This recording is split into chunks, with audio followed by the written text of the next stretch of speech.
no puedo hacer tanto calor. Bueno, tenemos acá lo que es la Dirección General de Caminos y Ferrocarriles, Manual de Carretera, Diseño Geométrico DG 2018, ¿no? Bueno, vamos a saltarnos hasta la página número 25, donde tenemos en esta parte lo que vendría a ser la sección 202, Vehículos de Diseño. Acá en el 202.01 tenemos características generales. El diseño geométrico de carreteras se efectuará en concordancia con los tipos de vehículos, dimensiones, pesos y demás características contenidas en el Reglamento Nacional de Vehículos vigente. Las características físicas y la proporción de vehículos de distintos tamaños que circulan por las carreteras son elementos clave en su definición geométrica. Por ello, se hace necesario examinar todos los tipos de vehículos, establecer grupos y seleccionar el tamaño representativo dentro de cada grupo para su uso en el proyecto. Estos vehículos seleccionados, con peso representativo, dimensiones y características de operación utilizados para establecer los criterios de los proyectos de las carreteras, son conocidos como vehículos de diseño. Al seleccionar el vehículo de diseño hay que tomar en cuenta la composición del tráfico que utiliza o utilizará la vía. Normalmente hay una participación suficiente de vehículos pesados para condicionar las características del proyecto de carretera. Por consiguiente, el vehículo de diseño normal será el vehículo comercial rígido, camiones y buses. Las características de los vehículos tipo indicado definen los distintos aspectos del dimensionamiento geométrico y estructural de una carretera. Así, por ejemplo, el ancho del vehículo adoptado incide en los anchos del carril, calzada, bermas y sobreancho de la sección transversal. El radio mínimo de giro, intersecciones y gálibo. Tenemos la distancia entre los ejes influye en el ancho y los radios mínimos internos y externos de los carriles. La relación de peso bruto total potencia guarda relación con el valor de las pendientes admisibles. Conforme al Reglamento Nacional de Vehículos, se consideran como vehículos ligeros aquellos correspondientes a las categorías L, vehículos automotores con menos de 4 ruedas, y M1, vehículos automotores de cuadra de ruedas de diseños por el transporte de pasajeros con 8 asientos o menos, sin contar el asiento del conductor. Serán considerados como vehículos pesados los pertenecientes a las categorías M, vehículos automotores de 4 ruedas diseñados para el transporte de pasajeros, excepto la M1, N, vehículos automotores de 4 ruedas o más diseñados y construidos para el transporte de mercancías o remolques y semirremolques, y S, combinaciones especiales de M, N y O.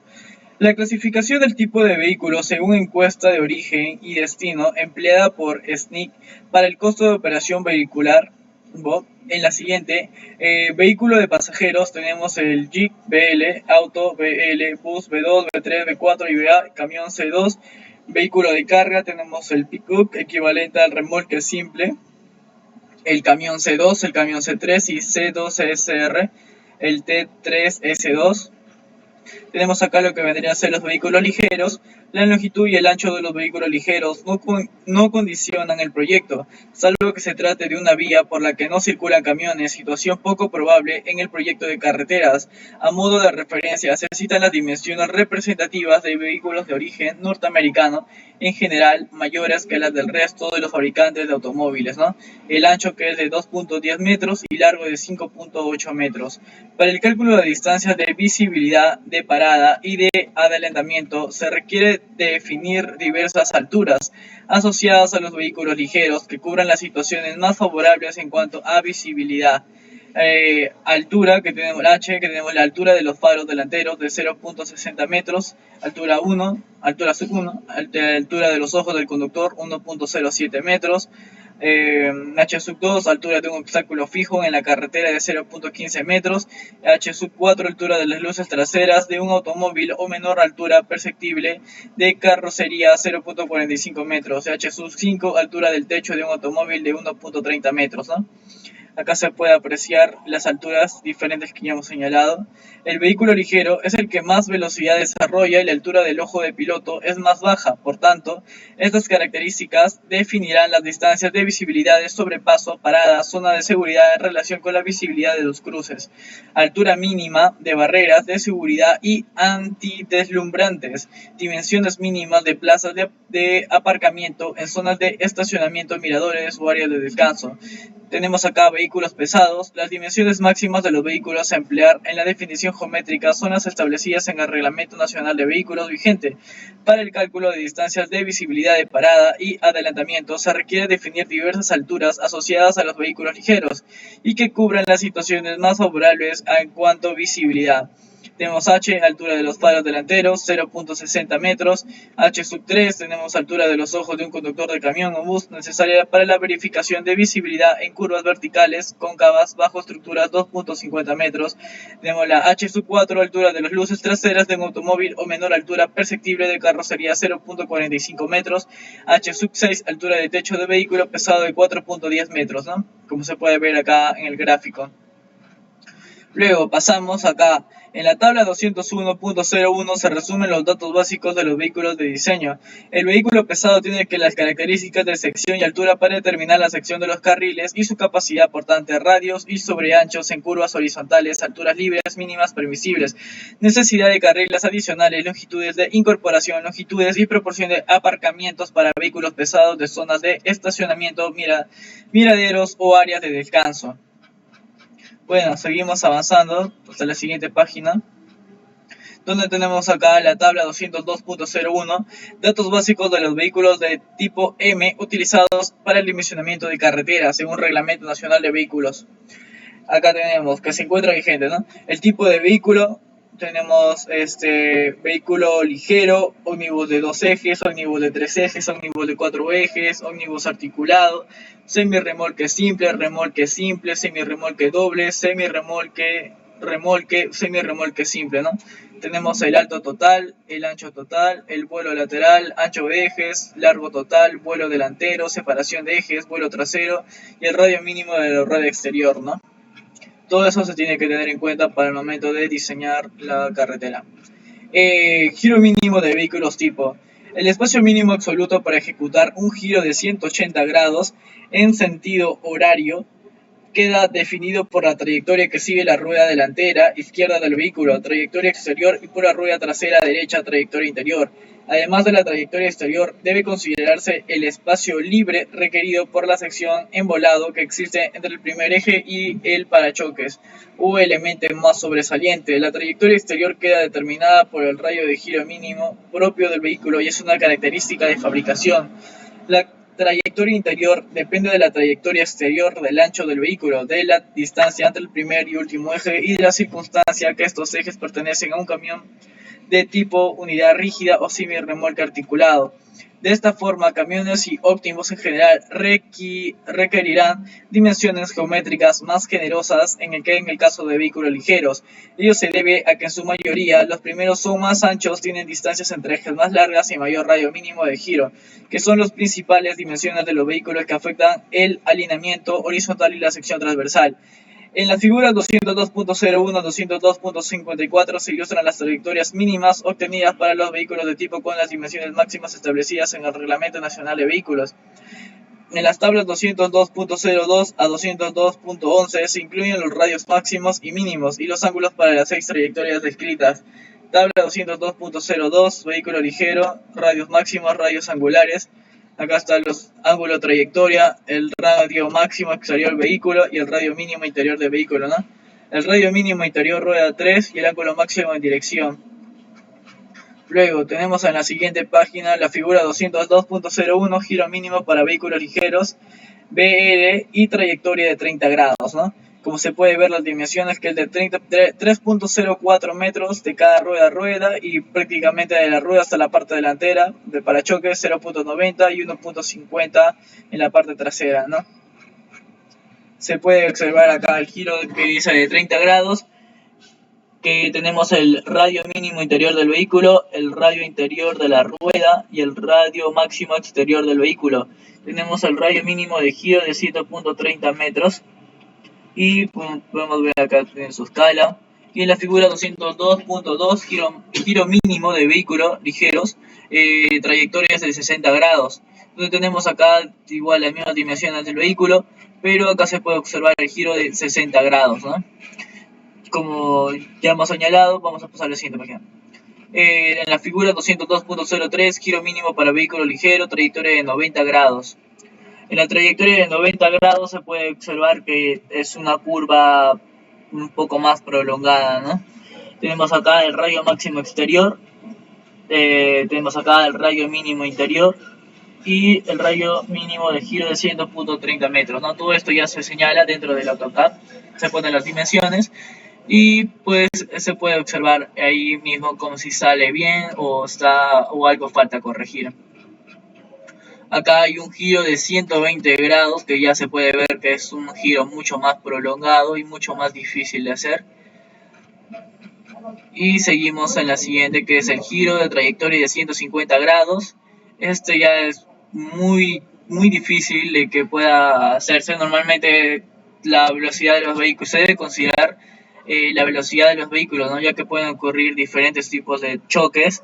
Digamos que estuvieran viniendo por el lado derecho a toda velocidad y a veces quieren entrar por el lado izquierdo, o inclusive cuando entran por el lado de acá abajo y tratan de entrar siempre. Algunas veces se abren, eso más que todo por imprudencia, pero como ingenieros se supone que tenemos que tener en consideración cualquier tipo de riesgo, tal vez construir acá con un tipo de, bueno, tener seguir el reglamento, ¿no?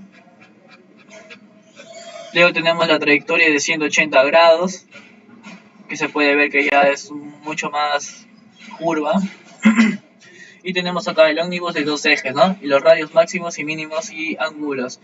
El ángulo de trayectoria, que es de 30 grados, el radio máximo será de 13.76 metros, el ángulo de trayectoria de 60 grados será el radio máximo de 14.09 metros, el radio mínimo, el de 120 será el radio máximo exterior del vehículo de 14.31 metros, el de 150 grados será el radio máximo exterior del vehículo de 14.35 y el de 180 será de 14.37.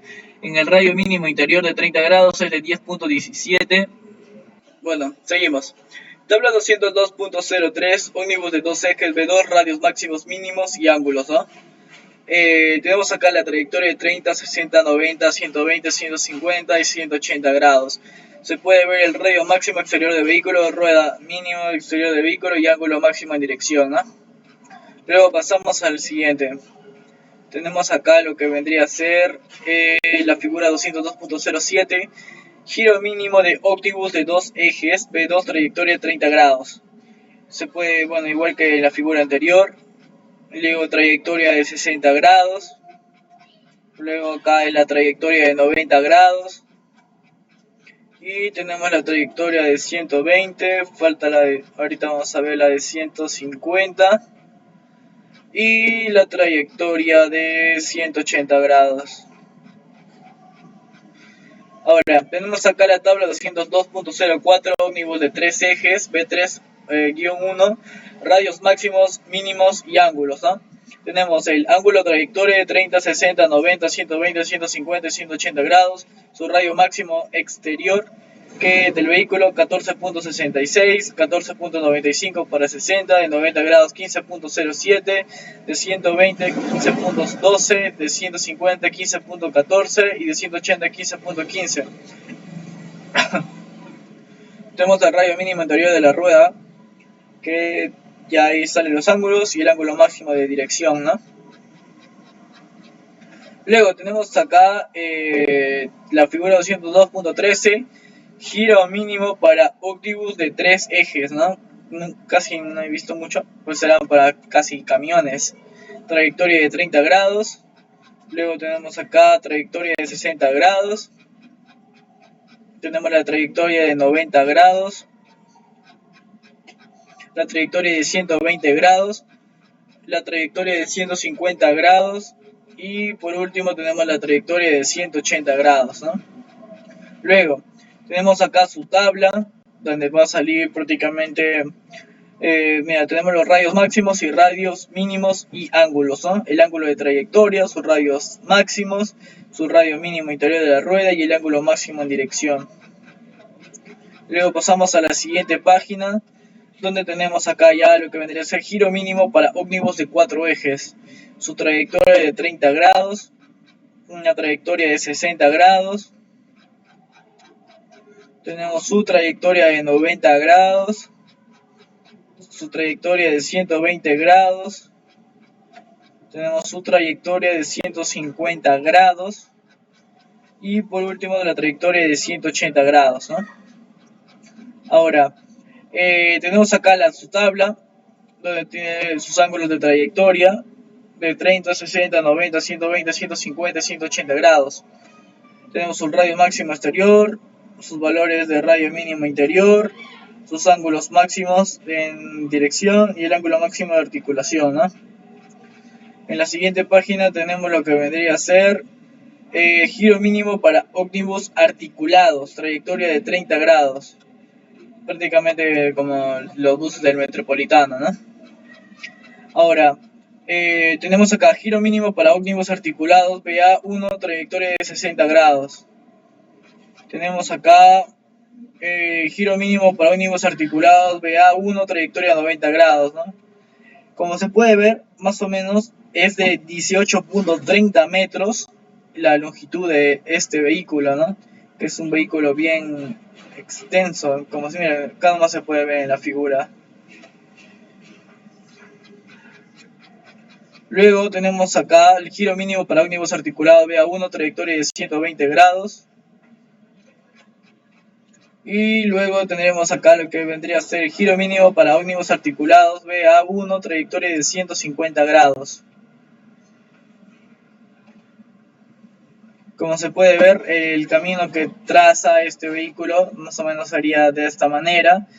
Tiene acá, bueno, es más extenso esto, ya que en la curva su cola pues puede prácticamente abrirse demasiado, ¿no? Ya que por eso es que lo hacen un poco más ancho. Tenemos acá en la trayectoria de 180 grados. Y tenemos acá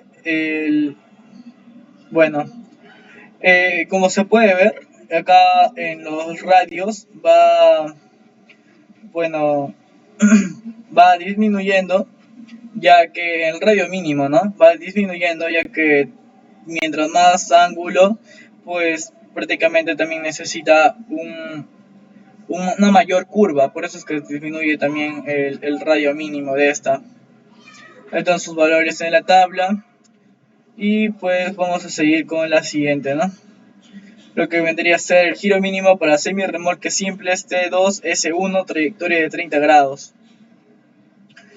Este de acá tiene una longitud de 20.50 metros y se puede ver acá cómo hace su movimiento, ¿no? Luego tenemos acá la figura 202.32, giro mínimo para semirremolques simples, una trayectoria de 60 grados. Acá tenemos una trayectoria de 90 grados.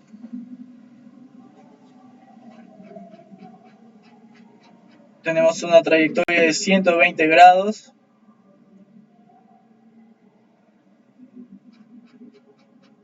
Tenemos acá una trayectoria de 150 grados. Y una trayectoria de 180 grados, ¿no?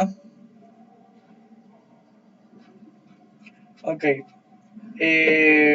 Luego, tenemos acá su tabla, que es el remolque simple, los radios máximos, mínimos y ángulos, como se puede ver acá. Luego seguimos, ¿no? Tenemos el giro mínimo para remolque simple C2R1, trayectoria de 30 grados. Como se puede ver en la figura, tenemos su trayectoria de 60 grados.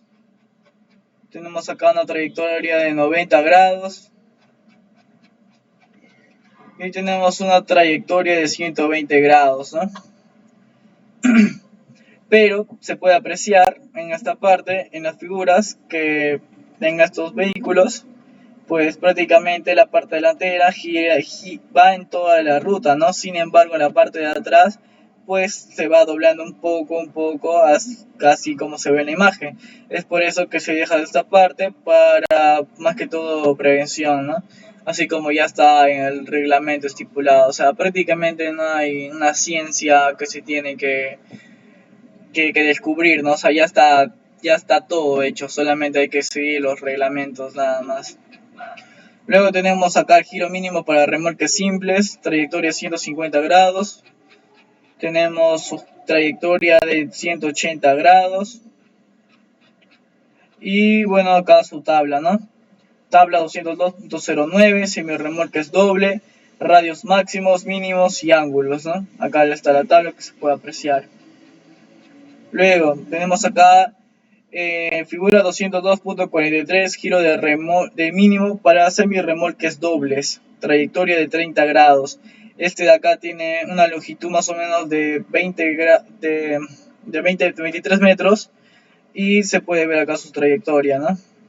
Esta es su trayectoria de 30 grados, una trayectoria de 60.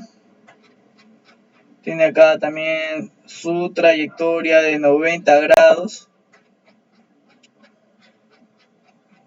su trayectoria de 120 grados, una trayectoria de 150 grados, su trayectoria de 180 grados.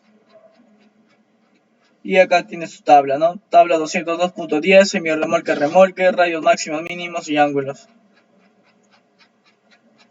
Luego tenemos acá el giro mínimo para semirremolques, remolques. Trayectoria de 30 grados. Este también tiene una longitud de 23 metros. Se puede ver ahí. Acá tenemos giro mínimo para semirremolques, remolques, una trayectoria de 60 grados. Acá una trayectoria de 90 grados. Acá tenemos una trayectoria de 120 grados. Una trayectoria de 150 grados. Una trayectoria de 180 grados. Y acá tenemos la tabla, ¿no? De semirremolque simple, radios máximos, mínimos y ángulos. Tenemos acá la sección 203, características del tránsito. 203.01, generalidades. Las características y el diseño de una carretera deben basarse explícitamente en la consideración de los volúmenes de tránsito y de las condiciones necesarias para circular por ella con seguridad vial, ya que esto les será útil durante el desarrollo de carreteras y planes de transporte, en el análisis del comportamiento económico, en el establecimiento de criterios de definición geométrica, en la selección e implantación de medidas de control de tránsito y en la evaluación del desempeño de las instalaciones de transportes. La financiación, la calidad de los terrenos, la disponibilidad de materiales, el costo del derecho de vía y otros factores tienen una influencia importante en el diseño. Sin embargo, el volumen de tránsito indica la necesidad de la mejora y afecta directamente a las características de diseño geométrico como son el número de carriles, anchos, alineaciones, etc. Conjuntamente con la selección del vehículo de proyecto, se debe tomar en cuenta la composición del tráfico que utiliza o utilizará la vía obtenida sobre la base de estudio de tráfico y sus proyecciones que consideren el desarrollo futuro de la zona tributaria de la carretera y la utilización que tendrá cada tramo del proyecto vial. Índice medio diario anual, que tenemos, representa el promedio aritmético de los volúmenes diarios para todos los días del año, previsible o existente en una sección dada de la vía. Su conocimiento da una idea cuantitativa de la importancia de la vía en la sección considerada y permite realizar los cálculos de factibilidad económica. Los valores de INDA para tramos específicos de carreteras proporcionan al proyectista la información necesaria para determinar las características de diseño de la carretera, su clasificación y desarrollar los programas de mejoras y mantenimiento. Los valores vehículo-día son importantes para evaluar los programas de seguridad y medir el servicio proporcionado por el transporte en carretera. La carretera se diseña para un volumen de tránsito que se determina como demanda diaria promedio a servir hasta el final del periodo de diseño, calculado como el número de vehículos promedio que utilizan la vía por día actualmente y que se incrementa con una tasa de crecimiento anual. Estos volúmenes pueden ser obtenidos en forma manual o con sistemas tecnológicos. La INDA, que vendría a ser la intensidad media diaria anual, también conocida por sus siglas en inglés AADT, Average Annual Daily Traffic, Se utiliza fundamentalmente para planeamiento, proyección de vías, programas de acondicionamiento de pavimento, determinación de tendencias en el uso de las vías, determinación de características geométricas de carácter general, proyectos de señalización e iluminación, estudios medioambientales, estudios de impacto acústico, entre otros. Clasificación por tipo de vehículo, expresa en porcentaje la participación que le corresponde en el INDA a las diferentes categorías de vehículos que acorde al Reglamento Nacional de Vehículos son las siguientes. La categoría L, que es vehículos automotores con menos de 4 ruedas, L1, vehículos de 2 ruedas de hasta 50 centímetros cuadrados, cúbicos, y velocidad máxima de 50 km por hora. L2, vehículos de 3 ruedas de hasta 50 centímetros cúbicos y velocidad máxima de 50 km por hora. L3, vehículos de 2 ruedas de más de 50 centímetros cúbicos y velocidad mayor a 50 km por hora. Y L4, vehículos de 3 ruedas asimétricas al eje longitudinal del vehículo de más de 50 centímetros cúbicos a una velocidad mayor de 50 km por hora, ¿no? Acá en L5, que vendría a ser los vehículos de 3 ruedas simétricas al eje longitudinal del vehículo de más de 50 centímetros cúbicos o velocidad mayor a 50 km por hora y cuyo peso bruto vehicular no exceda de 1 tonelada, ¿no? Tendríamos acá lo que vendría a ser de categoría M, vehículos automotores de 4 ruedas o más diseñados y construidos para el transporte de pasajeros, como son los M1, vehículos de 8 asientos o menos, sin contar el asiento del conductor. M2, vehículos de más de 8 asientos, sin contar el asiento del conductor y peso bruto vehicular de 5 toneladas o menos. M3, vehículos de más de 8 asientos, sin contar el asiento del conductor y peso bruto vehicular de más de 5 toneladas. Los vehículos de las categorías M2 y M3, a su vez, de acuerdo a la disposición de los pasajeros, se clasifican en clase 1, vehículos construidos con áreas para pasajeros de pie, permitiendo el desplazamiento frecuente de estos. Clase 2, vehículos construidos principalmente para el transporte de pasajeros sentados y también diseñados para permitir el transporte de pasajeros de pie en el pasadizo y o en área no excede el espacio previsto para 2 asientos dobles. Acá tenemos en la clase 3 vehículos construidos exclusivamente para el transporte de pasajeros sentados y la categoría N, ¿no? Que vendría a ser vehículos automotores de 4 ruedas o más diseñados y construidos para el transporte de mercancía. N1, que son los vehículos de peso bruto vehicular de 3.5 toneladas o menos. N2, vehículos de peso bruto vehicular mayor de 3.5 toneladas hasta 12 toneladas. N3, vehículos de peso bruto vehicular mayor a 12 toneladas. Categoría U, que vendría a ser los remolques, incluidos semi-remolques, o 1, remolques de peso bruto vehicular de 0.75 toneladas o menos, o 2, remolques de peso bruto vehicular de más de 0.75 toneladas hasta 3.5 toneladas, o 3, remolques de peso bruto vehicular de más de 3.5 toneladas hasta 10 toneladas, o 4, remolques de peso bruto vehicular de más de 10 toneladas. Tendríamos acá lo que vendría a ser la categoría S. Adicionalmente, los vehículos de las categorías M, N u O para el transporte de pasajeros o mercancías que realizan una función específica para la cual requieran carrocerías y o equipos especiales se clasifican en SA, casas rodantes, SB, vehículos blindados para el transporte de valores, SC, ambulancias y SD, vehículos funerarios, ¿no? Los símbolos SA, SB, SC y SD deben ser combinados con el símbolo de la categoría a la que le pertenecen. Por ejemplo, un vehículo de la categoría N1 convertido en ambulancia será designado como N1SC.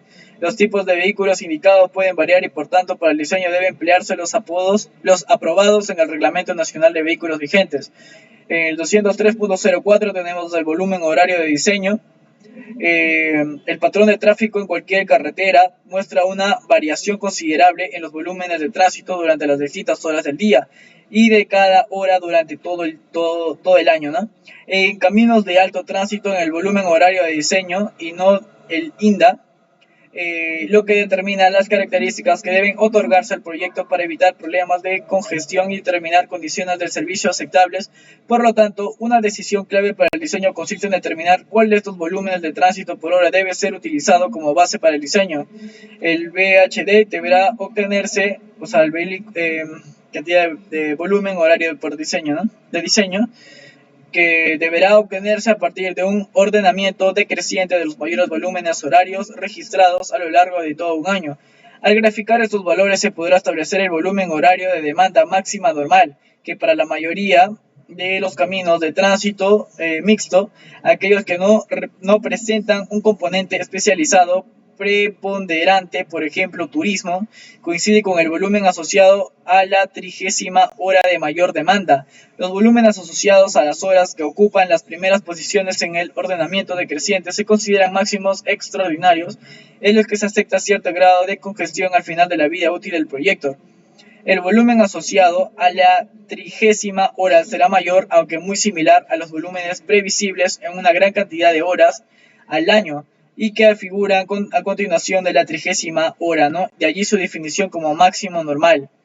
De esta forma, si se ordenan por magnitudes decrecientes los volúmenes horarios en ambos sentidos de la circulación de las 8.760 horas de un año, se denomina volumen de la hora 30ª al que ocupa el rango 30º de dicho ordenamiento. En otros términos, es el volumen horario que durante el transcurso del año solo es superado 29 veces. De lo anteriormente expuesto, se infiere que el VHD considera las demandas críticas tomando en cuenta las variaciones estacionales y diarias que normalmente presentan una carretera. Por otra parte, el VHD debe ser proyectado a término del periodo de diseño a fin de considerar su evolución en el tiempo.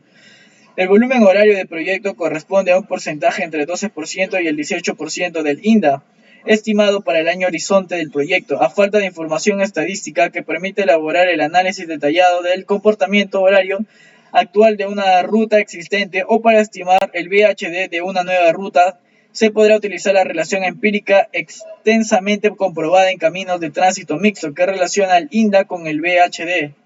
Acá podemos ver el VHD en año, que es igual a 0.12 menos el 0.18 multiplicado por el INDA al año, ¿no? Coeficientes del orden de 0.12 corresponden por lo general a carreteras de tránsito mixto con variaciones estacionales moderadas. Coeficientes de orden de 0.18 se asocian a carreteras con variaciones estacionales marcadas, causadas normalmente por componentes de tipo turístico. Es importante hacer notar que mientras no se prevé un cambio importante en las proporciones en que participan las diferentes componentes de tránsito industrial, agrícola, minero, turístico, etc., la relación entre el VHD y el INDA se mantendrá razonablemente constante. En cuanto a la composición por categoría de vehículos, es necesario tener presente que los volúmenes horarios máximos se producen por el incremento de los vehículos ligeros y en los casos con componente turística. Este incremento se da en días coincidentes con una baja en el volumen de camiones. En definitiva, el VHD presentará una composición porcentual diferente a la que se observa para el INDA, ¿no? Situación que deberá analizarse en cada caso particular. Tenemos acá el crecimiento del tránsito. Una carretera debe estar diseñada para soportar el volumen del tráfico que es probable que ocurra en la vida útil del proyecto.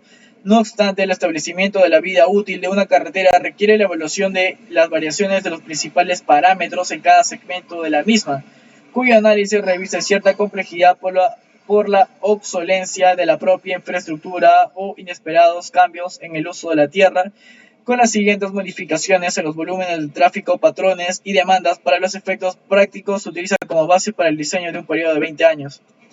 La definición geométrica de las nuevas carreteras o en el caso de mejoras en las que ya existentes no debe basarse únicamente en el volumen del tránsito actual, sino que debe considerar el volumen previsto que va a utilizar esta instalación en el futuro. De esta forma deberán establecerse los volúmenes de tránsito presente en el año de puesta en servicio del proyecto y aquellos correspondientes año horizonte de diseño. Ello, además de fijar algunas características del proyecto, permite eventualmente elaborar un programa de construcción por etapas. A continuación se establece la metodología para el estudio de la demanda de tránsito, que el PF, que es el tránsito final, el P sub 0, que es el tránsito inicial, el año base multiplicado por 1 más la tasa de crecimiento anual por tipo de vehículo, ¿no? Y n elevado a la n, que vendría a ser el año a estimarse. La proyección también debe también dividirse en dos partes. Una proyección para vehículos de pasajeros que crecerá aproximadamente al ritmo de la tasa del crecimiento de la población y una proyección de vehículos de carga que crecerá aproximadamente con la tasa de crecimiento de la economía. Ambos índices de crecimiento correspondientes a la región que normalmente cuentan con datos estadísticos de estas tendencias. Tenemos la sección 204, velocidad de diseño. Definición. En la velocidad escogida para el diseño, entendiéndose que será la máxima que se podrá mantener con seguridad y comodidad sobre una sección determinada de la carretera cuando las circunstancias sean favorables para que prevalezcan las condiciones de diseño. En el proceso de asignación de la velocidad de diseño se debe otorgar la máxima prioridad a la seguridad vial de los usuarios. Por ello, la velocidad de diseño a lo largo del trazo debe ser tal que los conductores no sean sorprendidos por cambios bruscos y o muy frecuentes en la velocidad en las que pueden realizar con seguridad el recorrido.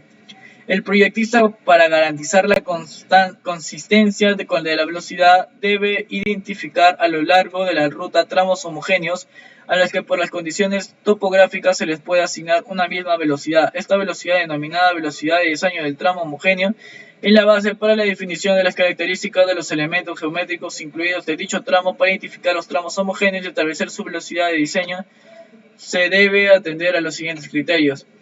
La longitud mínima de un tramo de carretera con una velocidad de diseño dada debe ser de 3 kilómetros para velocidades entre 20 y 50 kilómetros por hora y de 4 kilómetros para velocidades entre 60 y 120 kilómetros por hora, 60 a 120 kilómetros por hora, ¿no?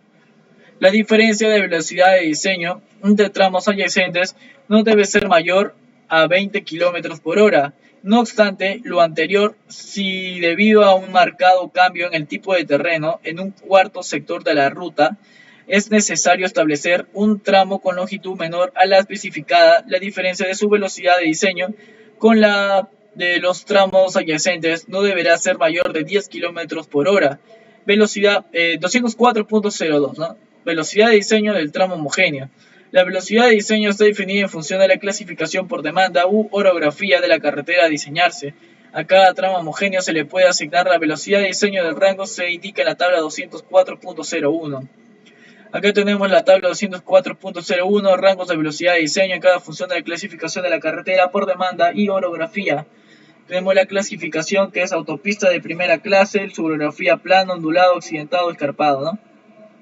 Y la velocidad de un tramo homogéneo en kilómetros por hora, que vendría a ser acá a partir de en plano a partir de 80, ondulado a partir de 80, de acá como máximo de 130, accidentado de 70, escarpado de 70. Luego tenemos la autopista de segunda clase, como se puede ver acá comienza en 60, en carreteras de primera clase, que es de 50, que vendría a ser su velocidad de diseño de un tramo homogéneo, ¿no?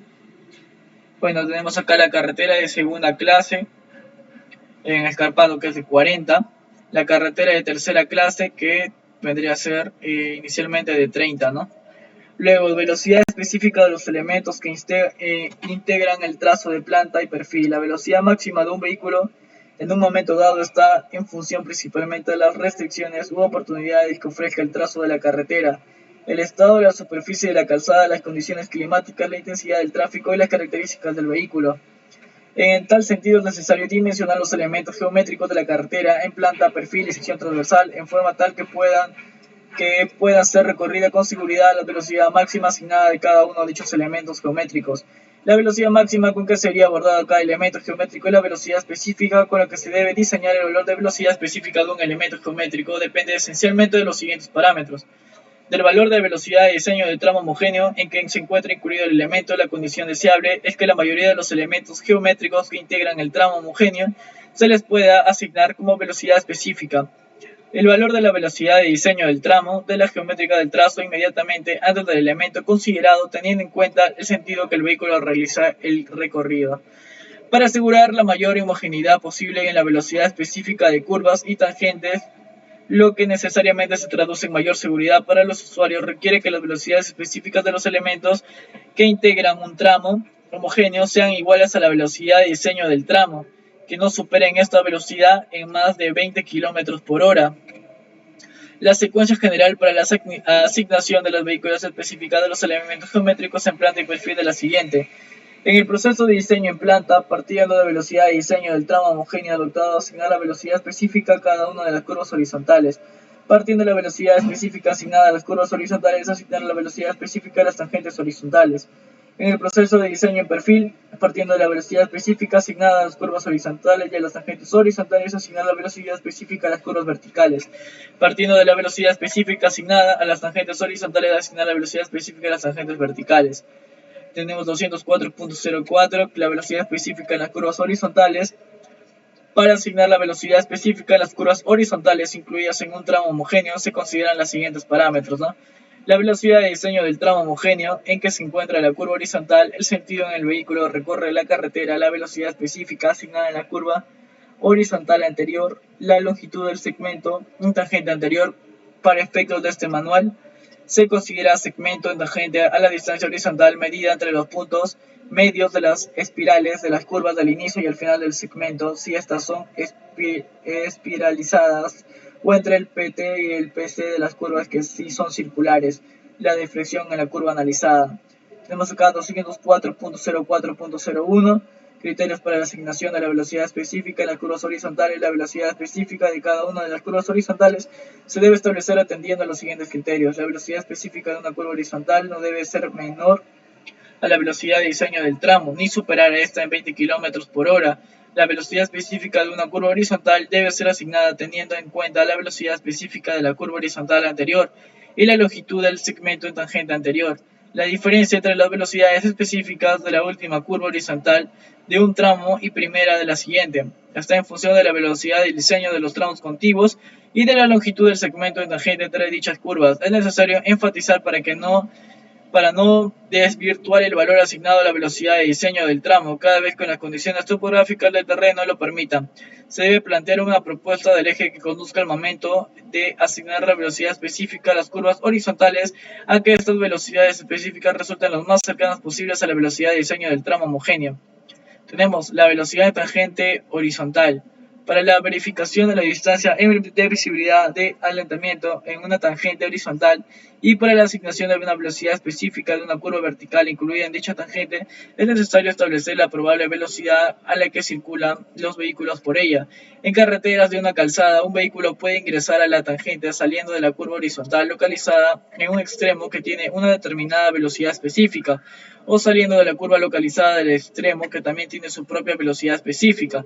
Los vehículos van a circular por la tangente a la velocidad a la que salieron de la curva, siendo críticos los que entraron a la tangente desde la curva horizontal que presenta la velocidad específica mayor. En consecuencia, la velocidad específica de la tangente horizontal debe ser mayor a las dos velocidades específicas de las curvas horizontales extremas. Tenemos 204.04.03, velocidad específica de la curva vertical. La velocidad específica de curva vertical cóncava o convexa es la máxima velocidad a la que se puede ser recorrida en condiciones de seguridad. Con ella se debe elegir su longitud y verificar la distancia de visibilidad de parada. Si la curva vertical coincide con una curva horizontal que contiene una velocidad específica dada, la velocidad específica de la curva vertical debe ser igual a la velocidad específica de la curva horizontal. Si la curva vertical está localizada dentro de la tangente horizontal con una velocidad específica dada, la velocidad específica de la curva vertical debe ser igual a la velocidad específica de la tangente horizontal. La velocidad específica de la tangente vertical, tenemos la velocidad específica con la que se diseñan los elementos geométricos en perfil, debe coincidir con la velocidad específica asignada a los elementos geométricos en planta. La pendiente máxima que se le puede asignar a una tangente vertical es la asociada a la velocidad específica de la tangente horizontal, coincidente en consecuencia la velocidad específica de la tangente vertical es igual a la velocidad específica de la tangente horizontal. Velocidad de marcha, denominados también velocidad de crucero, es el resultado de dividir la distancia recorrida entre el tiempo durante el cual el vehículo estuvo en movimiento bajo las condiciones prevalecientes del tránsito, la vía y los dispositivos de control. Es una medida de calidad del servicio que una vía proporciona a los conductores y varía durante el día principalmente por la modificación de los volúmenes de tránsito. Es deseable que la velocidad de marcha de una gran parte de los conductores sea inferior a la velocidad de diseño. La experiencia indica que la desviación de este objetivo es más evidente y problemática en las curvas horizontales más favorables, en particular en las curvas con bajas velocidades de diseño en relación a las expectativas del conductor. Se suele conducir a velocidades mayores que implican menores condiciones de seguridad, por tanto es importante que la velocidad de diseño utilizada para la configuración de la curva horizontal sea un reflejo conservador de la velocidad que se espera de la instalación construida. El promedio de la velocidad de marcha en una carretera determinada varía durante el día dependiendo sobre todo el volumen de tránsito, ¿no? Por tanto, cuando se hace referencia a una velocidad de marcha, se deberá indicar claramente si esta velocidad representa las horas de mayor demanda, fuera de las horas de mayor demanda o un promedio para el día. Las horas de mayor demanda y el resto se utilizan en el proyecto y operación, mientras que la velocidad promedio de funcionamiento durante todo un día se utiliza para los análisis económicos. El efecto del volumen de tránsito en la velocidad de marcha promedio puede ser determinado de la siguiente manera. En las autopistas de primera y segunda clase, la velocidad de marcha es relativamente insensible al volumen de tránsito. Sin embargo, cuando este se aproxima al máximo de carretera, la velocidad disminuye sustancialmente. En las carreteras de primera, segunda y tercera clase, la velocidad disminuye linealmente con el incremento de tránsito en el rango existente entre cero y la capacidad de la carretera. Cuando no se disponga de un estudio de campo bajo las condiciones prevalecientes a analizar, se tomará como valores teóricos los comprendidos el 85% y el 95% de velocidad de diseño, tal como se muestra en la tabla 204.02, ¿no? Tenemos la velocidad de marchas teóricas en función de la velocidad de diseño en kilómetros. La velocidad de diseño, velocidad media de marcha, como se puede apreciar acá, y los rangos de velocidad media, ¿no? Como varían. La velocidad de operación es la velocidad máxima en la que pueden circular los vehículos de un determinado tramo de una carretera, en función a la velocidad de diseño, bajo las condiciones prevalecientes del tránsito, estado de pavimento, meteorológicas y grado de relación de estas con otras vías y con la propiedad adyacente. Si el tránsito y las interferencias son bajas, la velocidad de operación del vehículo es del orden de la velocidad de diseño por tramo homogéneo, no debiendo sobrepasar a esta a medida que el tránsito crece. La interferencia entre vehículos aumenta, tendiendo a bajar la velocidad de operación del conjunto. Este concepto es básico para evaluar la calidad del servicio que brinda una carretera, así como parámetros de comparación entre una vía existente con características similares a una vía o en proyecto, en fin de seleccionar una velocidad de diseño por tramos homogéneos lo más acordes con el servicio que se desee brindar. Un concepto utilizado para la mejor estimación de la velocidad de operación es el denominado percentil de 85 de la velocidad, que consiste en determinar la velocidad bajo la cual circula el 85% de los vehículos, considerando la velocidad de operación de cada punto del camino. Es posible construir un diagrama de velocidad de operación, distancia, donde se podrán apreciar aquellos lugares que puedan comprometer la seguridad en el trazo, ¿no? El análisis del indicado diagrama constituye el método más común para evaluar la consistencia de diseño geométrico. En la tabla 204.03, ecuaciones de Fitzpatrick, se puede apreciar estimaciones para la determinación de velocidades de operación. Tenemos acá la tabla 204.03, ecuaciones de Fitzpatrick para la estimación de velocidades de operación. Las condiciones de alineamiento y su ecuación, ¿no? Y la curva horizontal sobre la sobrependiente, que es menos 9%, que es menor a la variable que tenemos acá, y este tendría que ser menor al 4%. Tenemos acá la ecuación, cómo hallar los valores ya estimados. Acá la curva horizontal sobre pendiente, tenemos la curva horizontal sobre pendiente, que es desde 0% a 4%, y la curva horizontal sobre pendiente, que es de 4% hasta 9%, ¿no? Curva horizontal combinada con curvas cóncavas, que tenemos al SAC. Curva horizontal combinada con curvas convexas sin limitación de visibilidad. Tenemos la curva horizontal combinada con curvas convexas con limitación de visibilidad, curva vertical cóncava sobre recta horizontal, y la curva vertical convexa con distancia de visibilidad limitada, ¿no? Sobre recta horizontal, cada uno con sus propias ecuaciones. Acá tenemos sus notas. Usa la menor velocidad estimada con las ecuaciones 1 y 2 o 2 para pendientes descendentes y 3 o 4 para pendientes ascendentes. Además, comparar con la velocidad estimada con las ecuaciones 1 o 2 para pendientes descendentes y 3 o 4 para pendientes ascendentes, y usar la menor. Esto asegurará que la velocidad estimada a lo largo de curvas combinadas no será mejor que si solo la curva horizontal está presente. Es decir, la inclusión de una curva convexa con visibilidad limitada resulte en una mayor velocidad. Tenemos la velocidad percentil 85 de velocidad de automóviles kilómetros por hora y el radio de curva en metros, ¿no? Teniendo como base los conceptos antes indicados, así como los criterios y parámetros técnicos de diseños establecidos en el presente manual. En la tabla 204.04 se presentan valores de velocidades máximas de operación en función a la clasificación de la carretera, el tipo de vehículo y las condiciones orográficas. Tenemos acá los valores de velocidades máximas de operación, ¿no? Velocidad máxima de operación, kilómetros por hora, clasificación de la carretera, vehículos ligeros, vehículos pesados, buses, camiones, la autopista de primera clase, autopista de segunda clase y carretera de primera clase, ¿no? Tenemos las notas: orografía de plana, orografía ondulada, orografía accidentada, orografía escarpada. Para vehículos de transporte de mercancía peligrosa, la velocidad máxima de operación es 70 km por hora o lo que establezca el Reglamento Nacional de Tránsito vigente, ¿no? Las autoridades competentes podrán fijar la velocidad de operación inferiores a las indicadas en la tabla en función de las particularidades de cada vía. Las autoridades competentes deben señalar la máxima velocidad de operación principalmente al inicio de cada tramo homogéneo, según las particularidades de la carretera segunda clase y tercera clase. Las autoridades competentes establecen las velocidades máximas de operación. Luego tenemos acá la sección 205, distancia de visibilidad. Sección 205, distancia de visibilidad. 205.01, definición. Es la longitud continua hacia adelante de la carretera que es visible al conductor del vehículo para poder ejecutar con seguridad las diversas maniobras que se vea obligado o que decida efectuar en los proyectos que se consideran tres distancias de visibilidad: visibilidad de parada, visibilidad de paso o adelantamiento, visibilidad de cruce con otra vía.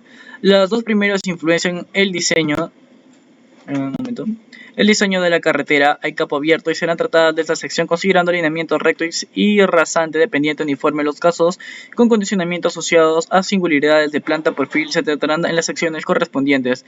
205.02, distancia de visibilidad de parada. Es la misma requerida para que se detenga en un vehículo que viaja a velocidad de diseño antes de que alcance un objetivo inmóvil que se encuentra en su trayectoria. La distancia de parada para pavimentos húmedos se calcula mediante la siguiente fórmula: distancia de parada igual a 0.278 multiplicado por v, que es la velocidad de diseño, multiplicado por t sub p, tiempo de percepción más reacción, más 0.039 multiplicado esto, que vendría a ser supongo que la velocidad elevada al cuadrado, sobre la desaceleración en metros por segundo al cuadrado, ¿no? Será en función del coeficiente de fricción y de la pendiente longitudinal del tramo. El primer término de la fórmula representa la distancia recorrida durante el tiempo de percepción más reacción, y el segundo de la distancia recorrida durante el frenado para la detención.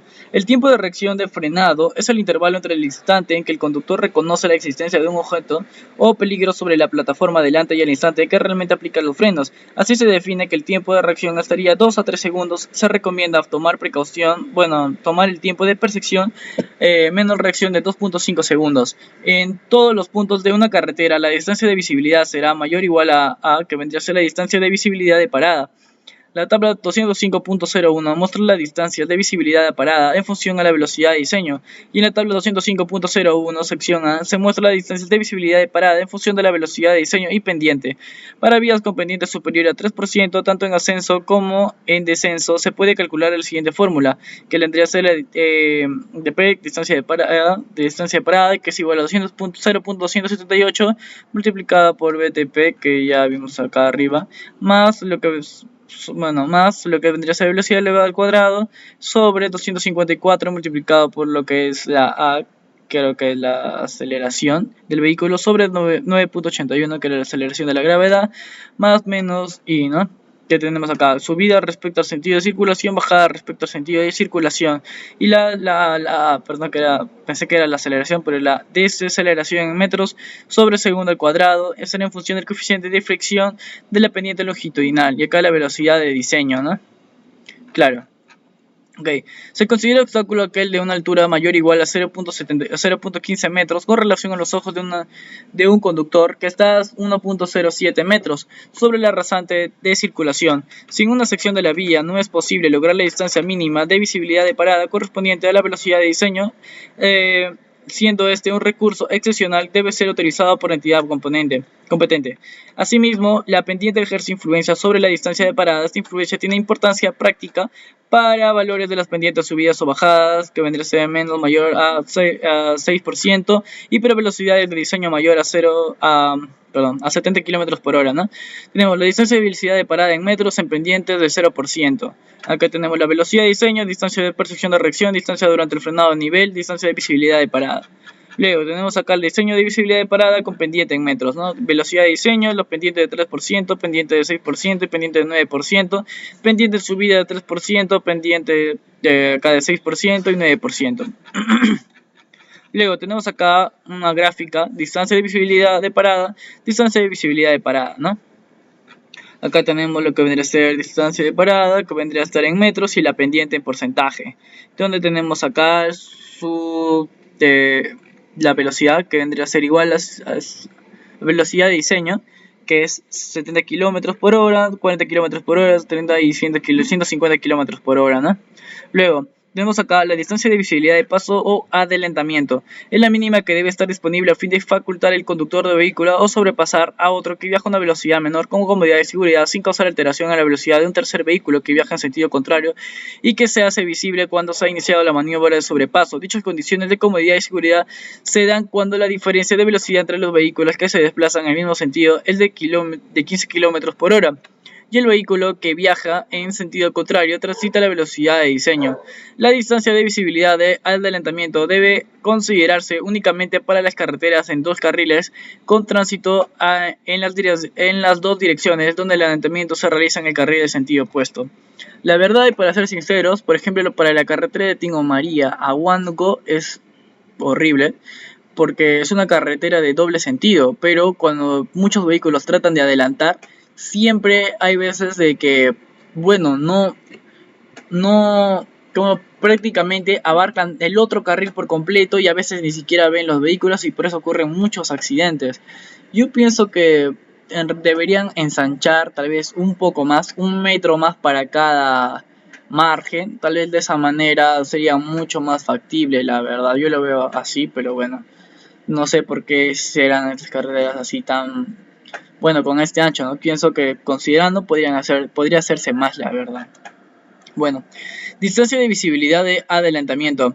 Tenemos la distancia de visibilidad de adelantamiento, de acuerdo con la figura 205.02, se determina con la suma de 4 distancias. Así, la distancia A, que es la distancia de visibilidad de adelantamiento en metros, la distancia 1, distancia recorrida ante el tiempo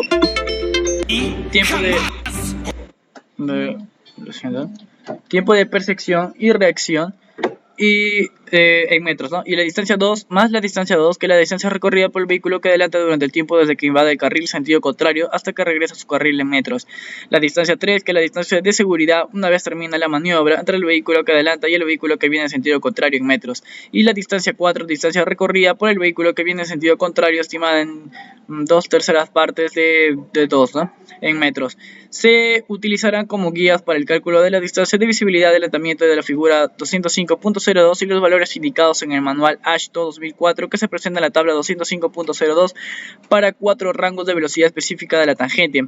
Por seguridad, la maniobra de adelantamiento se calcula con la velocidad específica de la tangente en la que se efectúa la maniobra. Distancia 1 igual a 0.278 multiplicado por TESC1, que vendría a ser el tiempo de maniobra en segundos, multiplicado todo esto por la velocidad del vehículo que adelanta en kilómetros por hora, menos la diferencia de velocidades entre el vehículo que adelanta y el que es adelantado, igual a 15 kilómetros por hora en todos los casos, más el promedio de aceleración del vehículo necesario para iniciar el adelantamiento en kilómetros por hora, ¿no? Y otra vez multiplicado por TESC1, que vendría a ser el tiempo de maniobra en segundos. Luego, el valor de las anteriores variables se indica en la tabla 205.02 expresada en rangos de velocidades de 50 a 65, de 66 a 80, de 81 a 95, de 96 a 110 km por hora. En la misma tabla 205.02 se presentan los ejemplos de cálculo para ilustrar el procedimiento, ¿no? 202 igual a 0.278 velocidad multiplicado por T sub 2, ¿no? Que vendría a ser acá la velocidad del vehículo que adelanta kilómetros por hora y el T sub 2, que vendría a ser el tiempo empleado por el vehículo a realizar la maniobra para volver al carril en segundos. El valor T sub 2 se indica en la tabla 205.02. La distancia sub 3 es igual a la distancia variable entre 30 y 90 metros El valor de esta distancia de seguridad, distancia sub 3 para cada rango de velocidades, indica la tabla 205.02, ¿no? Y la distancia 4, que es igual a 2/3 partes de la distancia 2. Luego, elementos que conforman la distancia de adelantamiento y ejemplos de cálculo. Tenemos el componente de la maniobra de adelantamiento, el rango de velocidad específica en la tangente en la que se efectúa la maniobra de kilómetros por hora, 50, 65, 66, 80, 85, 95, 96, 110, velocidad del vehículo que adelanta en kilómetros por hora, ¿no? Luego tenemos acá la maniobra inicial, que tenemos A, promedio de aceleraciones, el texto 1, tiempo en segundos, luego distancia 1, que es la distancia de recorrido de maniobra, ocupación del carril contrario, tiempo segundo, distancia sub 2, distancia de recorrido en la maniobra, distancia de seguridad, distancia 3, distancia de recorrido en la maniobra y velocidad en sentido opuesto, distancia sub 4, distancia de recorrido en la maniobra. Valores típicos para efectos de ejemplo de cálculo de distancia sub 1, distancia sub 2, distancia sub 3, distancia sub 4 y distancia A. En la tabla 205.03 se presentan los valores mínimos recomendados para la distancia de visibilidad de paso o adelantamiento calculados en los anteriores criterios para carreteras de dos carriles con doble sentido de circulación. Mínima distancia de visibilidad de adelantamiento para carreteras de dos carriles de dos sentidos. Velocidad específica en la tangente en la que se efectúa la maniobra, kilómetros por hora, velocidad del vehículo adelantado, velocidad del vehículo que adelante, mínima distancia de visibilidad de adelantamiento de A calculada y redondeada. Se debe procurar obtener la máxima longitud posible, que la visibilidad de paso o adelantamiento sea superior a la mínima de la tabla anterior. Por tanto, como norma de diseño, se debe proyectar para carreteras de dos carriles con doble sentido de circulación, tramos con distancia de visibilidad de paso o adelantamiento, de manera o que en tramos de 5 kilómetros se tengan varios subtramos de distancia mayor a la mínima específica de acuerdo a la velocidad del elemento en que se aplica. De lo expuesto, se deduce que la visibilidad de paso o adelantamiento se requiere solo en carreteras de dos carriles con doble sentido de circulación. Para ordenar la circulación en relación con la maniobra de paso o adelantamiento, se puede definir una zona de preaviso dentro de la que no se debe iniciar un adelantamiento, pero sí se puede completar uno iniciado con anterioridad. Una zona de prohibición propiamente dicha, dentro de lo que no se puede invadir la zona de carril contrario. En carretera de dos carriles con doble sentido de circulación, debido a su repercusión en su nivel de servicio y sobre todo en la seguridad de circulación, se debe tratar de disponer de las máximas longitudes con disponibilidad de adelantamiento de vehículos más lentos, siempre que la intensidad de la circulación en el sentido opuesto lo permita. Dichas longitudes quedan definidas en la tabla 205.04 de este manual. Todos los tramos en los que se puede adelantar, como aquellos en los que no se pueda, deberán ser claramente señalizados. Para efecto de la determinación de la distancia de visibilidad de adelantamiento, se considera la altura del vehículo que viaja en sentido contrario de 1.30 metros y que la del ojo conductor del vehículo se realiza la maniobra de adelantamiento es 1.07 metros. Máxima longitud sin visibilidad de paso o adelantamiento. Categoría de vía. Tenemos acá las autopistas de primera y segunda clase, que una longitud de 1500 metros, carretera de primera clase 2000 metros y la carretera de segunda clase 2500 metros. Las distintas normativas existen no introducen correcciones a la distancia de adelantamiento por efecto de la pendiente. Sin embargo, la capacidad de aceleración es menor que el terreno llano y por ello resulta conveniente considerar un margen de seguridad para pendientes mayores del 6%, según se señala a continuación. En pendientes mayores del 6%, usar distancias de visibilidad de adelantamiento correspondientes a una velocidad de diseño de 10 km por hora superior a la de camino en estudio. Si la velocidad de diseño es 100 km por hora, considerar en estos casos una distancia de visibilidad de adelantamiento mayor o igual a 650 metros. Es decir, se adopta para estas situaciones como valor mínimo de distancia de visibilidad de paso o adelantamiento el correspondiente a una velocidad de diseño de 10 km por hora superior a la del camino en estudio. Si en la zona que se analiza no se dan las condiciones para adelantar requeridas para la distancia de visibilidad de paso o adelantamiento corregida por pendiente, el proyectista considerará la posibilidad de reducir las características del elemento vertical que limita el paso o adelantamiento a fin de hacer evidente que no se dispone de visibilidad para esta maniobra, quedando ello señalizado. En todo caso, dicho elemento vertical siempre deberá asegurar la distancia de visibilidad de parada. Los sectores con visibilidad adecuada para adelantar deberán distribuirse lo más homogéneamente posible a lo largo del trazado. En un trazo de una carretera de longitud superior a 5 kilómetros emplazado en una topografía dada, se procura que los sectores con visibilidad adecuada para adelantar respecto a lo largo total del tramo se mantenga dentro de los porcentajes que se indican. Porcentaje de carretera con visibilidad adecuada. Tenemos acá condiciones orográficas, porcentaje mínimo, porcentaje deseable, ¿no? Terreno plano tipo 1, 50 y mayor a 70. Terreno ondulado tipo 2, 33, mayor a 50. Terreno accidentado tipo 3, 25, mayor a 35. Y terreno escarpado tipo 4, de 15, mayor a 25. Tenemos acá una gráfica, distancia de visibilidad de paso. Tenemos acá su velocidad en kilómetros por hora y acá su, que vendría a ser la distancia de visibilidad de paso, ¿no?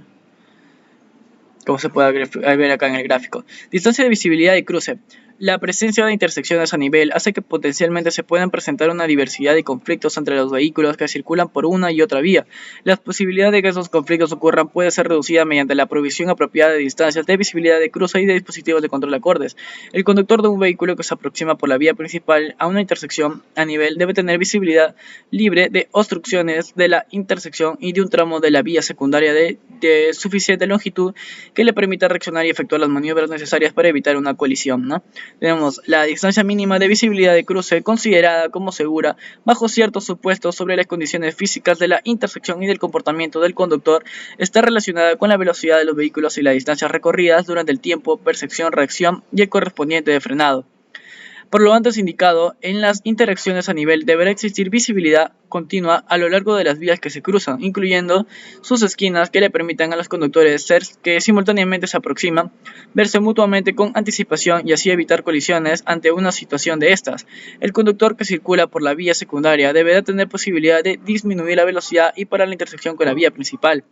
Las relaciones entre el espacio del tiempo y la velocidad definen el triángulo de visibilidad requerida libre de obstrucciones o establecimiento de las modificaciones necesarias en la velocidad de aproximación a los accesos cuando se usa un triángulo de visibilidad de dimensiones menores a la requerida. El triángulo de visibilidad en la aproximación a los accesos de una intersección se muestra en la figura 205.04. Por tanto, cualquier objeto ubicado dentro del triángulo de visibilidad lo suficientemente alto que se constituya una obstrucción de la velocidad lateral deberá ser removido. Por otra parte, después de que un vehículo se ha detenido en el acceso de una intersección en la presencia de una señal de pare, su conductor deberá tener la suficiente distancia de visibilidad para realizar una maniobra segura a través del área de intersección, ya sea para cruzar de frente o en la vía principal o para girar a la derecha o a la izquierda. Simultáneamente se deberá prever la suficiente distancia de visibilidad a los conductores que viajan sobre la vía principal, la cual deberá ser al menos igual a la distancia que recorre el vehículo sobre la vía principal durante el tiempo que le toma al vehículo de la vía secundaria realizar su maniobra de cruce o giro. La figura 205.04 muestra el triángulo de visibilidad requerido bajo esta condición. La distancia de visibilidad para una maniobra de cruce de la vía principal por un vehículo detenido en la vía secundaria está basada en el tiempo en el que le toma al vehículo en transportar la intersección y la distancia que recorre un vehículo sobre la vía principal a la velocidad de diseño durante este mismo tiempo. La distancia mínima de visibilidad de cruce necesaria para lo largo de la vía principal se debe calcular mediante la siguiente fórmula: de que la distancia mínima de visibilidad lateral requerida a lo largo de la vía principal, medida desde la intersección en metros, correspondiente a distancias de 1 y de 2 en la figura 205.04, que tenemos que la distancia mínima de visibilidad es igual a 0.278 multiplicado por B, que vendría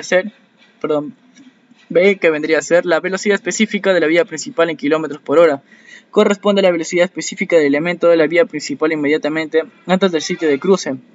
Tenemos el T1, tiempo de percepción, reacción del conductor que cruza, adoptado en 2,5 segundos. Y más T2, que vendría a ser el tiempo requerido para acelerar y recorrer la distancia S, cruzando la vía principal en segundos. Tenemos la distancia de visibilidad de intersecciones, triángulo mínimo de visibilidad. Luego, en el tiempo sub 1 está incluido aquel necesario para que el conductor de un vehículo detenido por el pare sobre la vía secundaria vea ambas direcciones sobre la vía principal y deduzca se disponga el intervalo suficiente para cruzarla con seguridad. En el tiempo sub 2 es necesario para recorrer la distancia S, depende de la aceleración de cada vehículo a la distancia S calculada como la suma de S, que igual a la D, que es la distancia entre el vehículo parado y la orilla de la vía principal, adoptada como 3 metros, más W, que vendría a ser el ancho de la vía principal en metros, más L, la longitud total del vehículo en metros. Luego, por tanto, el valor de T sub 2 se obtiene mediante la siguiente fórmula: T sub 2, que vendría a ser igual a la raíz cuadrada de 2 multiplicado por 3 metros, más W, que vendría a ser el ancho de la vía principal en metros, más L, depende del tipo de vehículo, así como podemos ver la longitud de los vehículos, ¿no? Sobre 9.8 multiplicada por la aceleración del vehículo que realiza la maniobra de cruce en metros por segundo al cuadrado. Luego, en la tabla 205.06 se presentan las distancias mínimas de visibilidad requeridas para cruzar con seguridad la intersección en ángulo recto de una vía principal de 7.20 metros de ancho de superficie de rodadura, partiendo desde la posición de reposo en la vía secundaria ante una señal de pare. para diferentes tipos de vehículos. En la tabla 205.06, distancias mínimas de visibilidad requeridas a lo largo de una vía con ancho de 7.20 metros con dispositivo de control en la vía secundaria. Tenemos la velocidad específica en la vía principal, kilómetros por hora, la distancia a lo largo de la vía principal a partir de la intersección de 1 de 2, tipo de vehículo que realiza el cruce liviano, que es igual a L igual a 5.80 metros, que es la longitud del vehículo, el camión de 2 ejes de 12.30 metros y el tracto camión de 3 ejes con semi-remolque de 2 ejes 20.50 metros, ¿no? Tenemos ahora la sección 206, control de accesos. Generalidades. Se define por control de accesos a la acción por la cual se limita totalmente o parcialmente el ingreso de una carretera a los ocupantes de las propiedades adyacentes o de las personas en tránsito. Las principales ventajas del control de accesos es la preservación del nivel del servicio proyectado y mejorar la seguridad vial. La principal diferencia operacional o funcional entre una calle o carretera con control parcial de accesos es el grado de interferencia en el tránsito directo por parte de otros vehículos o peatones que entran, salen o cruzan la carretera. Con control de accesos, las entradas y las salidas están ubicadas en los puntos adecuados para un mejor ordenamiento del tránsito y del uso del terreno adyacente, diseñándose para que los vehículos puedan entrar o salir de la vía con seguridad y generando una mínima interferencia con el tránsito directo. Accesos directos: cuando una autopista cruza un área urbana, la frecuencia media de cada acceso directo no deberá sobrepasar 1000 metros, pudiendo variar esa distancia entre 500 metros y 1500 metros. En áreas rurales y suburbanas, el promedio de separación será 2500 metros, pudiendo fluctuar entre 1500 y 3500 metros. En áreas rurales se deberán tener presentes los siguientes criterios con respecto al control parcial del acceso. Cuando las propiedades tengan acceso a un camino existente, se diseñará para que el acceso de la carretera solo sea a través de las intersecciones construidas para tal objetivo. Si tras la construcción de una carretera quedan aisladas varias propiedades contiguas, se construirá una vía para darles conexión con otra vía existente. Caminos laterales o de servicios. Un camino lateral es el que se construye adyacente a una carretera para servir los siguientes objetivos. Controlar el acceso de la vía construida, procurando así la seguridad vial y libertad deseada por el tránsito de paso. Proveer acceso de propiedad colindante, mantener la continuidad del sistema local de caminos o calles, evitar recorridos largos o provocados por la construcción de la vía. Control de acceso y de nuevos trazos. Los alineamientos de las autopistas sobre nuestros nuevos trazados o caminos existentes deben realizarse en lo posible de modo que las propiedades divididas queden en acceso a la red de vías existentes. La integración de las vías urbanas ubicadas en los lados adyacentes a la nueva autopista debe efectuarse por medio de vías laterales que estarán previstas en el diseño del proyecto. Luego tenemos la materialización de control de accesos. Se proyectará, implementará y mantendrá las instalaciones que sean necesarias para el control de accesos en una vía. Tenemos ahora la sección 207, instalación al lado de la carretera. Tenemos acá 207.01, generalidades. Las instalaciones al lado de la carretera son los dispositivos y obras que se generan como consecuencia de las diversas actividades socioeconómicas y que se encuentran ubicadas dentro y fuera del derecho de la vía. Las mismas que deben proyectarse y ubicarse de modo que no afecten la operación y la seguridad vial en carreteras con control de accesos deberán considerarse las normas específicas en la sección 206. El diseño de estas instalaciones debe tener en consideración la ubicación de los accesos, áreas de estacionamiento, edificaciones, abastecimiento de servicios públicos, áreas de mantenimiento y otros de la zona donde se desarrolla el proyecto, así como los aspectos de seguridad vial. Los tipos de instalaciones al lado de la carretera más comunes son: dentro del derecho de vía, estaciones de peaje y pesaje, centros de control de ITS, servicios de emergencia, grúa, remolque para vehículos, ambulancia y otros, instalaciones telefónicas de emergencia SOS, puentes peatonales, lugares de descanso y miradores, puestos de control de PNP, SUNAS, SENASA y aduanas, ciclovías, vía peatonal a nivel y desnivel, fibra óptica. Fuera de derecho de vía, estaciones de servicios de combustibles, restaurantes, hospedajes y otros servicios, paradero de buses. Ubicación y frecuencia de las instalaciones. La autoridad competente responsable de otorgar las autorizaciones del uso de derecho de vía determinará la ubicación y frecuencia de las instalaciones laterales, las cuales no deben efectuar un buen funcionamiento y seguridad vial de la carretera, ¿no? condiciones de uso de derecho de vía, las prohibiciones y autorizaciones para la instalación de dispositivos y obras dentro del derecho de vía de las carreteras se rigen por lo establecido en el artículo 37 del Reglamento Nacional de Gestión de Infraestructura Vial vigente, que entre otros está referido a la prohibición de colocación de avisos publicitarios, así como las normas y requisitos para otorgar autorizaciones de uso de derecho de vía. Conexión de las instalaciones laterales que en la vía. Todas las instalaciones laterales que se realicen dentro o fuera de derecho de vía estarán conectadas con la vía y deberán construirse de acuerdo a las normas aplicables vigentes y deberán contar con la autorización de autoridad competente según sea el caso. De las autopistas y carreteras de la primera clase se incluirán carriles auxiliares o de desaceleración y aceleración de más elementos de diseño necesarios para una conexión segura. En las conexiones solo se permitirá una vía de entrada y una de salida. En las autopistas no se permitirá el cruce de separador central de una calzada u otra. 207.05 Obstrucciones a la visibilidad. Las edificaciones, arborizaciones u otros elementos que formen parte de las instalaciones dentro o fuera de derecho de vía no deberán obstruir o limitar la visibilidad de la carretera. Sección 208. Instalaciones fuera de derecho de vía. Tenemos 208.01 Generalidades. La carretera, como parte del sistema multimodal de transporte, también cumple la función de facilitar el acceso a otras infraestructuras públicas o privadas de servicios, producción de plataformas logísticos en sus diferentes tipos y plataformas de embarque y desembarque, de carga y pasajeros, habilitaciones urbanas y otros de los mismos que, a pesar de estar ubicadas fuera del derecho de vía de la carretera por la naturaleza de la actividad que desarrollan, pueden originar externalidades que atenten contra la seguridad y nivel de servicio de la misma. En estos casos, el diseño de los accesos a la vía principal deberá cumplir con los estándares y requisitos mínimos establecidos en la normativa vigente sobre la materia, que incluirá el estudio de impacto vial correspondiente. Autorización para la ubicación, diseño y construcción de los accesos. Las autoridades competentes en la gestión de las tres redes viales que conforman el SINAC otorgarán las autorizaciones para la ubicación, diseño y construcción de los accesos a las instalaciones fuera de derecho de vía de la carretera, por lo cual los solicitantes presentarán los estudios técnicos correspondientes acorde a la normatividad vigente sobre la materia, a fin de no afectar el buen funcionamiento y seguridad vial de la carretera. En lo que corresponde a la red vial nacional, las indicaciones de autorizaciones serán otorgadas previstas nacionalmente al Ministerio de Transportes y Comunicaciones. Seguridad vial en las conexiones de la vía con la vía principal. Las conexiones de los accesos con la vía principal deben efectuarse tomando las prevenciones establecidas en el Manual de Seguridad Vial, de manera que tanto las vías de entrada como las de salida estén dotadas de los elementos y dispositivos necesarios para un adecuado funcionamiento, tales como carriles auxiliares de desaceleración y aceleración, señalización, dispositivos de seguridad y otros. Para el caso de autopistas, no se permitirá el cruce de separador central. Luego tenemos sección 209, facilidades para peatones.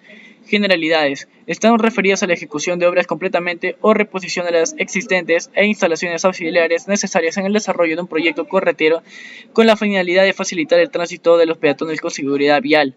Tenemos en zonas urbanas, de acuerdo a la categoría de la carretera materia de un proyecto, se preverán de obras o instalaciones auxiliares necesarias, tales como puentes peatonales, veredas, pasos peatonales a nivel, facilidades especiales para el uso de personas con capacidades reducidas y otras, a las que se ejecutarán de acuerdo con las normas aplicables vigentes y serán debidamente señalizadas de acuerdo a las normas de seguridad vial.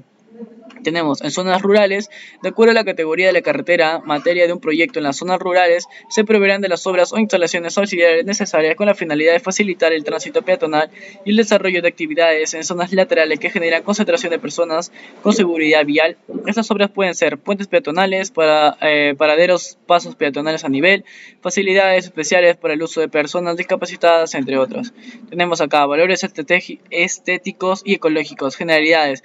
En el diseño de una carretera se tendrá en cuenta no solo su incorporación al paisaje, sino también el aprovechamiento de las bellezas naturales.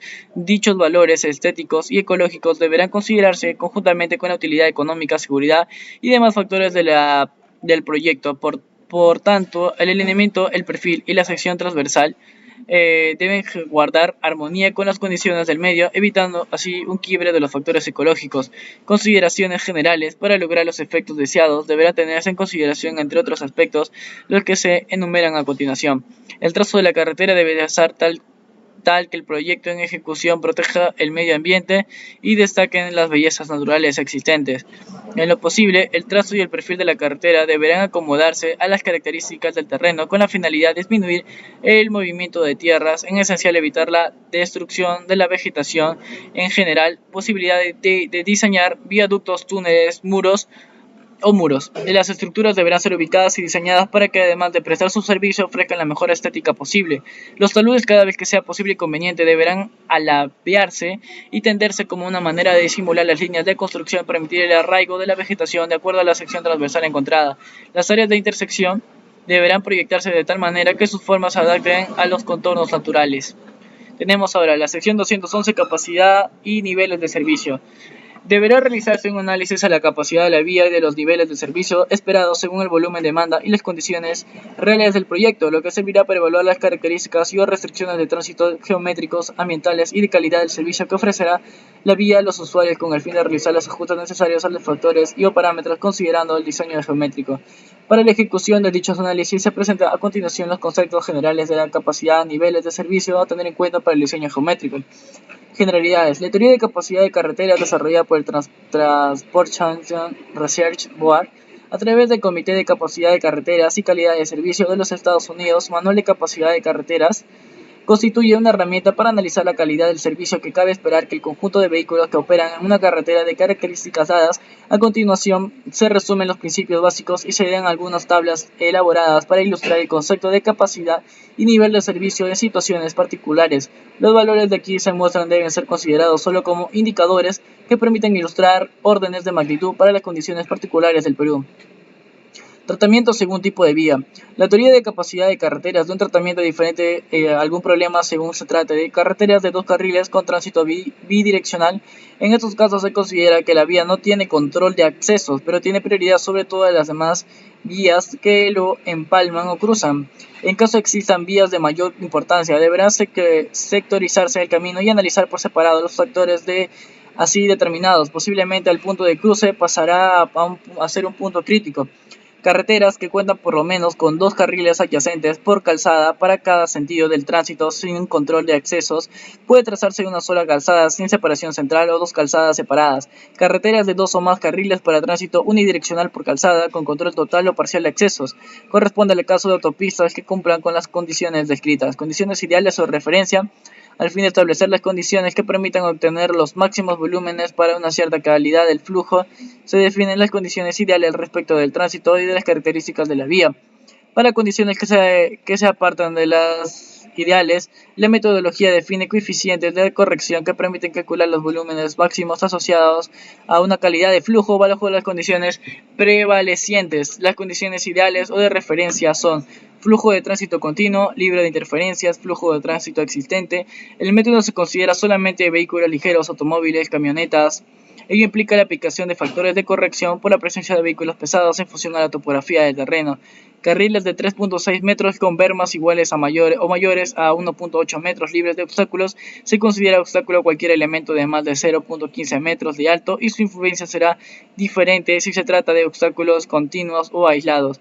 El alineamiento horizontal y vertical debe tener una velocidad promedio del camino, VDC, velocidad de diseño de sus diversos elementos geométricos ponderada por la longitud igual o mayor a 110 km por hora. En carreteras de dos carriles con tránsito bidireccional debe contarse además con distancias de visibilidad adecuadas para adelantar en forma continua a lo largo de todo el sector en estudio. En la práctica, la segunda condición de rara ocurrencia, ya que lo normal es que en el flujo existan camiones, cualquier vehículo de carga con 6 o más ruedas y buses para el transporte público. La presencia de estos vehículos implica un factor de corrección cuyo valor base está determinado para trazos que se desarrollan por terrenos de topografía plana. Cuando la topografía es en general ondulada o montañosa, la metodología requiere efectuar correcciones adicionales. Capacidad de la vía se define como el número de la máximo de vehículos por unidad de tiempo que pueden pasar por una sección de la vía bajo las condiciones prevalecientes del tránsito. Normalmente se expresa como un volumen horario cuyo valor no debe sobrepasarse a no ser de las condiciones prevalecientes cambien. Como valores de referencia se cita a continuación la tabla 211.01, capacidad en condiciones ideales. Capacidad en condiciones ideales, sentido de tránsito unidireccional y bidireccional. En clase de vía tenemos la carretera, 2 carriles por sentido, 3 o más carriles por sentido, ¿no? Luego tenemos acá la capacidad ideal, multicarril, que es de 2 carriles, y etcétera. ¿Cómo puede observarse la unidireccionalidad del tránsito que evita tener que compartir los carriles para efectos de adelantamiento? Tiene una importancia capital en la capacidad de una carretera. Las cifras mencionadas representan valores medios determinados mediante procesos de medición directa y son actualmente aceptadas como válidas internacionalmente.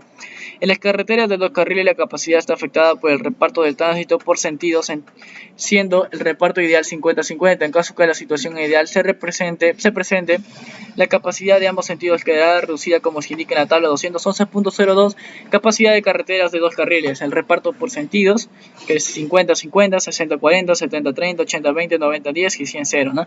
Capacidad total, tenemos acá la relación capacidad ideal. Niveles de servicio.